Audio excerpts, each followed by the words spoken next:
Welcome to The Hill's Coronavirus Report. I'm Steve Clemons, editor-at-large of The Hill. Each day we are interviewing consequential thought leaders and innovators fighting the battle against the coronavirus. As we form a defense against the virus, most of us think we're fighting primarily on two fronts: the physical wellness of Americans and the health of the economy. But wedged somewhere in there, and often hidden but really important, is another torment, and that's loneliness. According to the Kaiser Family Foundation, nearly 45% of Americans say their mental health has been negatively impacted by this pandemic. The isolation of social distancing is a big part of that, and isolation can often lead to loneliness. During his tenure as the Surgeon General of the United States, my next guest began to learn about the prevalence and devastation of loneliness. While touring the country on a listening tour, he found it was a determining factor in well-being and a threat to public health. So moved by his discoveries, he decided to write a book about it. The book is called Together: The Healing Power of Human Connection in a Sometimes Lonely World. Joining me now is Dr. Vivek Murthy, the former Surgeon General of the United States, founders of Doctors for America, and now author of this insightful and timely new book. Dr. Murthy, thank you and welcome. Great to have you here, and congratulations on the publication of your book. Well, let me just ask you, you and I have history. And a while back, we talked about how you viewed loneliness, and this was not a soft thing. If I recall, you said loneliness is a threat to the public health. Tell us what you were thinking. Well, thank you, Steve. Well, several years ago when I was Surgeon General, I was finding in the stories I was hearing all across America, where there were stories of addiction or loneliness or violence, whether it was parents concerned about their children, there were often threads of loneliness. People would say, I feel I've got to carry all of these burdens on my own, or I feel that if I disappear tomorrow, nobody would even notice, or I feel invisible. And what I started to realize as I delved into the research around loneliness was that it is more than just a bad feeling. Number one, it's extraordinarily common, with more adults in America struggling with loneliness than have diabetes or smoke. But it's also really consequential for our health. And we now know that loneliness is associated with an increased risk of heart disease and depression and dementia and premature death. So loneliness is important, it's common, and it's extremely important that we address it, especially at moments like this during COVID-19, when the loneliness that we were experiencing even before has been compounded by the physical distancing that we're being asked to observe. Well, what do we do with that? Because everything you just laid out was a pre-existing condition, and then COVID has come in. As you said, it's compounded the situation.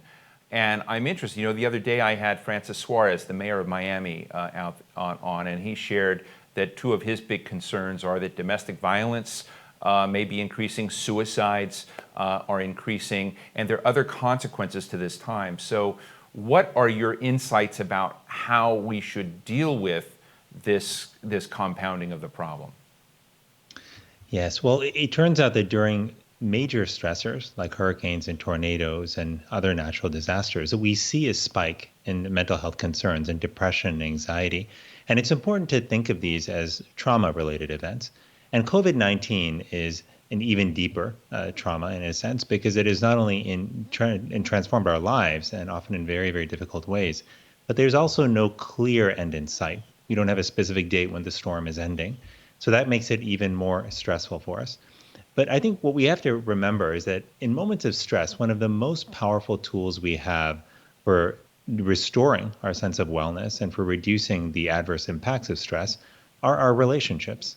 This is why we naturally turn to other people during critical moments in our life, when we've had a major disappointment or a heartbreak. And in times like this, it can be particularly difficult to stay in touch with people because we're being asked to physically separate from them. And we also may feel that in our moments of stress, we don't have enough emotional energy to give to our interactions with others.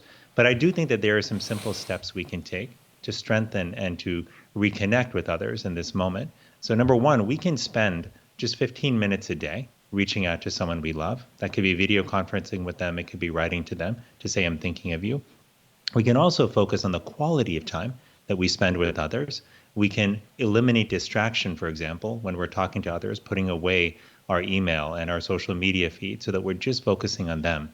And 5 minutes of high quality conversation when we're fully present can often be more powerful than 30 minutes of distracted conversation.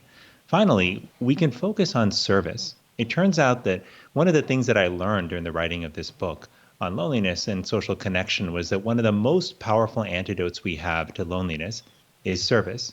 When we serve other people, we shift the focus from ourselves to someone else in the context of a positive interaction. And we also reaffirm for ourselves that we have value to bring to the world. If we look around us right now, we'll find that there are many opportunities to serve. It could be our neighbor who might be struggling to get groceries. It could be a friend who's struggling to telework and homeschool their kids at the same time. And we could offer to virtually babysit just for 10 or 15 minutes. There are many ways that we can serve other people. And in doing so, we will strengthen our social connections at a time where we desperately need them. Vivek, one of the things I remember from the conversation we had a while back about loneliness, and I don't know if it's in the book, I assume it is, you talked about your own office at that time, and people in your own office, they were working, they were interacting, but they really didn't know each other, and you had loneliness even with people who were amidst work and workers, and you created a time where that individual could share something personal and memorable that had traction with their colleagues. As I'm watching these Zoom conversations, which for those of us who have the fortune of being employed right now, and I want to recognize that many are not, but we're living life on Zoom and Skype and other platforms, I often think that there may be that lonely person in a Zoom business meeting that isn't having that opportunity. So I would love you to share what you did when we were in the pre-coronavirus era and look at how they might take a moment in these Zoom meetings to do what you did back then. Absolutely, Steve. You have a good memory, number one. I'm surprised you remember all of that. But I will tell you that as human beings, all of us have a need to be seen as who we are, to know that we matter, and to be loved. Those are common human needs across cultures. And one of the ways that we can strengthen connection with people, and in groups in particular, is to create opportunities for people to get to know each other beyond their skill set, opportunities for them to be open and vulnerable with each other. What we did when I was in the office of the Surgeon General was very, very simple. We took 5 minutes during our all hands meetings, and we did something called our inside scoop exercise, where we gave one person during that meeting the floor to share pictures of anything they wanted to in their life, as long as it wasn't related to their current job. And people brought in pictures of their family, they brought in pictures of hobbies that they had engaged in the past, all kinds of things.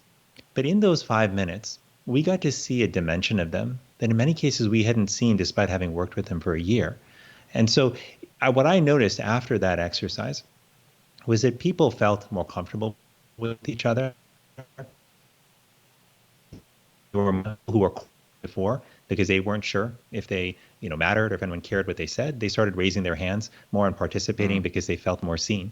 And so these are things we can do online and offline, but what they all involve is creating opportunities and spaces for people to see and understand each other in a human way. You're a private citizen now, so you get to comment. You called early on in early March for a national stay-at-home order. I'm interested, would you issue that again and say, hey, we're too early to reopen, or do you think we're getting the equilibrium right where we can mix reopening and stay at home? Well, I think we've made uneven progress across the country, and clearly the pandemic is hitting different states at different paces. But what I worry about is that we have still not, in the vast majority of the country, fulfilled the key steps that we need in order to open up safely. Look, everybody wants to open back up. And I'll say as somebody who's struggling also to figure out how to manage a 3-year-old and a 2-year-old and do work and take care of family at the same time. You're welcome to bring them on if you like. You want to bring them on, that's okay. They're actually outside planting in the garden with my parents, so we have a few moments here. But somebody who's also trying to balance things, and I have it probably better off than most people. I know a lot of us are struggling, and a lot of people need to open up. But if we don't do so safely, then we risk another flare of infection that could be even worse than the first. So what do we need? We need to, number one, make sure that the number of new cases are coming down and are at very low levels. Number two, we've got to have broad-based testing, not just the number of tests, but make sure that the distribution of tests is even across the country and that the turnaround time is quick. And finally, we've got to make sure that we have the ability to trace contacts. So once we find somebody who's ill, we need to know who they were in touch with and be able to, in a sense, put a net over that infection so we can contain it. Right now, we do not have this capacity to do this effectively in most of the country. And what that means is that if we open up, without the capacity, then we risk further spread. And this has been traumatic already to the country. I would hate to see us have to go through multiple spikes because we weren't prepared. Now, you may be famous for many reasons, but one of the reasons you're famous is your relationship with Elmo. We had Elmo pop up in a conversation you and I had years ago. And at that time, the messaging, when you were Surgeon General of the United States, was around vaccines. I'm interested in, with policymakers, legislators, folks who want to find a creative way to reach people in this time. Are there things that we're not doing that the current Surgeon General or that others in the health field might be doing to help enhance the attractiveness of the messages that we have to get to people? I hate to put it that way, but somehow you have to encourage people to do things. You used Elmo before. Does anything come to mind? Well, I think when you're trying to communicate in the modern era, you have to think about different messages, different messengers, and different channels to reach the broad population. We can't just assume because we're on a major network that we're reaching people. And so in this time, I think what's especially important is to harness the power of trusted voices in communities. It's often people who we trust that we listen to more. And those could be teachers, they could be faith leaders in our community, it could be business leaders. It could be others. And so what we need to do, I think, in this moment is think really creatively. We, for example, should be partnering with YouTube influencers and other social media influencers to bring a message that's palatable to people about the precautions we have to take. We've got to partner with faith leaders as well. We should be forming strong partnerships with teachers and with workplaces to make sure that we're communicating consistent messages to them about how to be safe. The truth is, this is not like the 1980s, where we could have one singular figure who everyone would listen to and trust and would get the message out. We need a coordinated strategy to partner with a broad swath of people. For example, when I issued the e-cigarette report when I was in office in 2016, instead of going on all of the major network shows, we realized what we needed to do to reach youth was actually to go to YouTube influencers and others who had reach on social media, and that's what we did. This is a time where everyone needs to get the core messages about COVID-19 so they know how to protect themselves and their family. We've got to pull out the stops on building those kind of partnerships. I've had the privilege of interviewing people like Jim Greenwood recently, the CEO of Bio, and Senator Chris Coons and Donna Shalala from the House of Representatives, former Senate Majority Leader Bill Frist. And what's consistent from them, from people who've been in public service in the health ecosystem, is that they said we've had warnings for a long time that a pandemic of this sort, or even worse, was headed this way, and that the system didn't prepare enough, didn't invest enough. You were part of that. What are your insights, if any, in why we were caught so flat-footed with this pandemic, given the many warnings, both Republicans and Democrats who've told me, because you were part of that health ecosystem leadership? Absolutely. And each time we're hit with a major outbreak, whether it's Ebola or Zika or H1N1, we learn and then we've got to incorporate steps to get better. What's important to recognize also is that the improvements that we make have to be across the nation, not just in the federal government, but also at the state and at the local level. On a federal level, we did take steps to improve the system after Ebola and Zika. And part of that came in a massive investment in a global health security agenda, recognizing that we've got to build partnerships across the world. We've got to strengthen healthcare systems around the world, because if a disease breaks out in part of Africa or Asia or Europe, it can quickly spread to the United States in modern times. The other thing that we did is we begun to invest more on the research side as well, so that we could have the scientific apparatus in place to be better prepared the next time something came around. But what matters here also are two other things. One is local and state funding.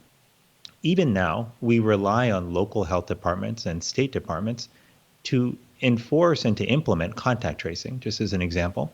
And so if we've got a great federal apparatus, but we're massively underfunding local and state health departments, then the actual on-the-ground contact tracing we need to contain an infection isn't happening effectively. And for decades, we have been underfunding public health in local and state regions. We cut their budgets massively after the Great Recession in 2008, and we still have not built those budgets back up, and we're paying the price of that right now. But lastly, I should say the other thing that really matters is however much you invest in terms of money, you have to have a consistent strategy and consistent leadership that goes across parties It recognizes that we've got to keep the ball moving when it comes to pandemic preparedness. I mean, strengthening our institutions, keeping our funding in a good place, and also building partnerships with other countries around the world. And I think we have been uneven in that respect. I don't think we have seen the kind of coordinated leadership that we need to ensure that the pandemic response here is strong and also that we're set up for the future. I don't think it's too late for us to recover, but it is true that we're behind right now. And if we don't catch up, we will pay the price in terms of further human suffering and lives lost. General Vivek Murthy, thank you so much for your insights and sharing time with us. I encourage everyone to take a look at Together, which you can get through your local bookstore or Amazon. Thank you so much for joining me, and thank you all for joining me today. We'll see you tomorrow. I'm Steve Clemons. Be well.